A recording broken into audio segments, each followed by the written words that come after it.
Nanalo ng Family Feud ng Team Anvi ng 200,000 pesos. Upload natin ang 5 parts bukas tuwing Sabado. Family Feud. 5:40 p.m.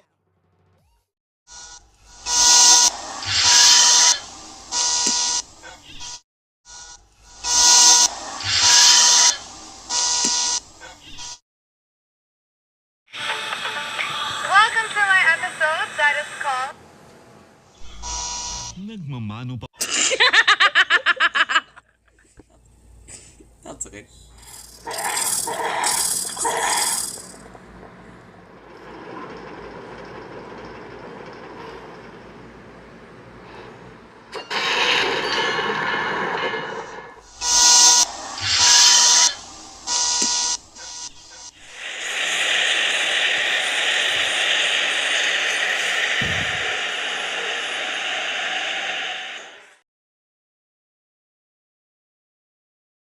This is DW News. Here are our top stories. The US military says rescue operations are underway after a refueling aircraft crashed in western Iraq. At least 5 crew members were on board. US Central Command says the crash followed an incident involving 2 aircraft in friendly airspace, and the second aircraft landed safely. Officials specified the incident was not caused by friendly or enemy fire. The US has eased sanctions on Russian oil exports as the war with Iran strangles global oil supplies. The US Treasury issued a 30-day waiver that will allow countries to buy sanctioned Russian oil and petroleum from tankers that are already at sea. Treasury Secretary Scott Bennett says the move will help stabilize global energy markets. The Kremlin says the waiver affects around 100 million barrels of oil. The FBI are probing what they've called a targeted act of violence after a man rammed a vehicle into a synagogue near Detroit, Michigan. The armed assailant drove through a set of doors and into the building, where he was fatally shot by security. Police say none of the synagogue staff or any visitors were injured in the attack.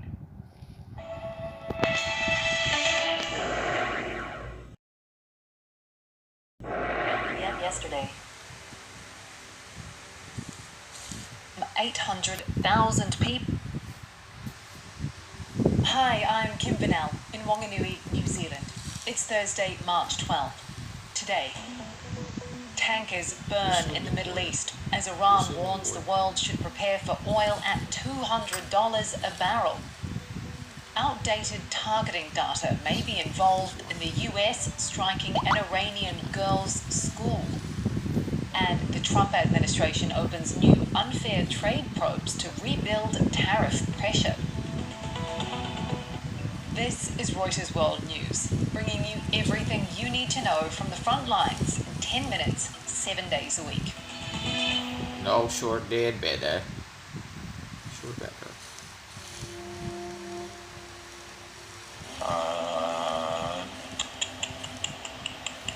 A witness Di ka captures papasok. footage of an Labat oil tayo. tanker on fire off the coast of Iraq.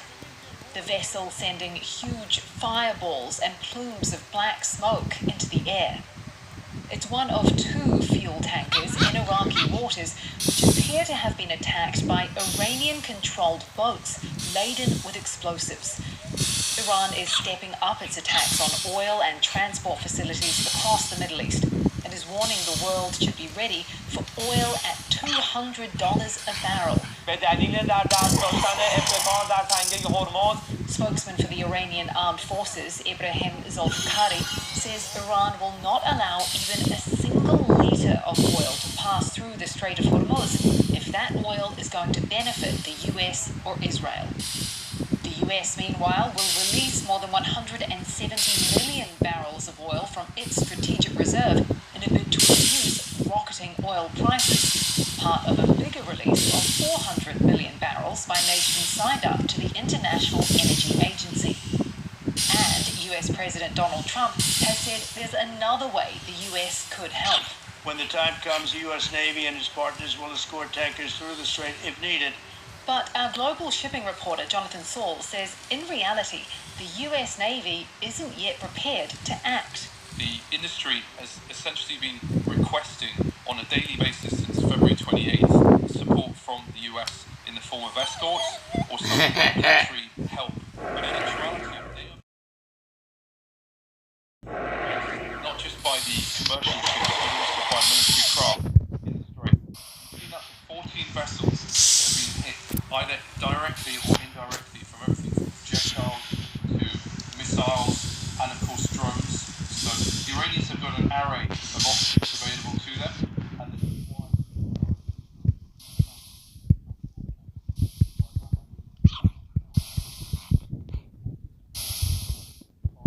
Gulf area. What has moved so far have been a few tankers and a few dry bulk vessels. For news on the impact of this on the market,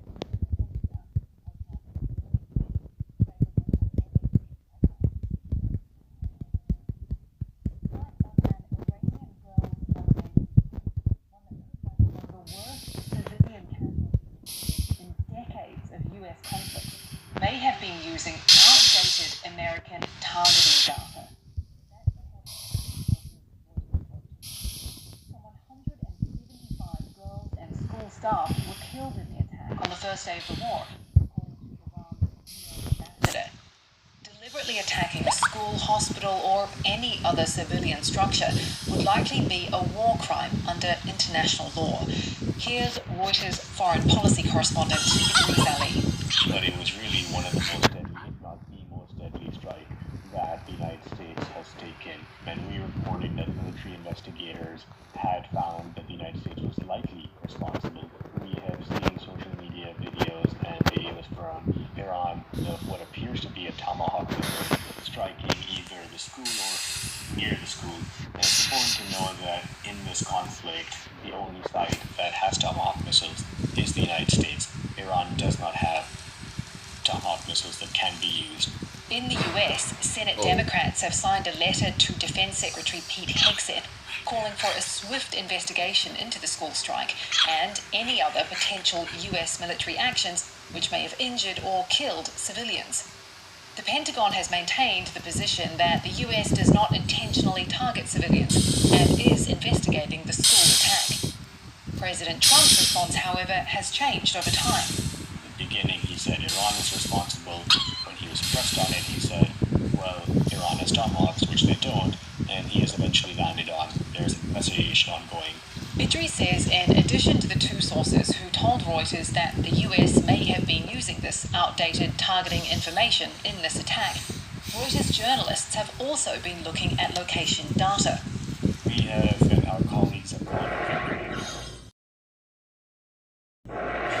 to see that this school was at the very least located close to a potential military target. In a Reuters exclusive, US intelligence assessments indicate Iran's leadership remains largely intact and in control, nearly 2 weeks into the sustained US and Israeli strikes. One source who Reuters spoke to said a multitude of intelligence reports conclude that there is no immediate risk of the government collapsing, despite the killing of Supreme Leader Ayatollah Ali Khamenei and other senior figures.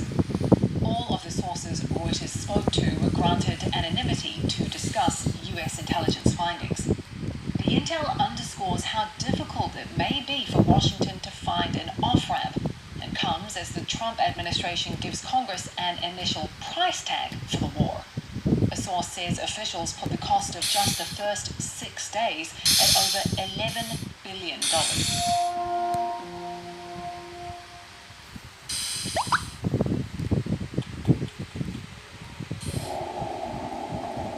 Overnight, explosions rocked Beirut's southern suburbs as Israel continues to target Iranian-backed Hezbollah in Lebanon. That widening of the war has now displaced some 800,000 people, according to Lebanese officials. That's over a tenth of Lebanon's entire population. Those who fled describe grueling journeys. Like Ali, who fled from southern Lebanon to Sidon. He says the journey took him 18 hours on the road.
your news updates.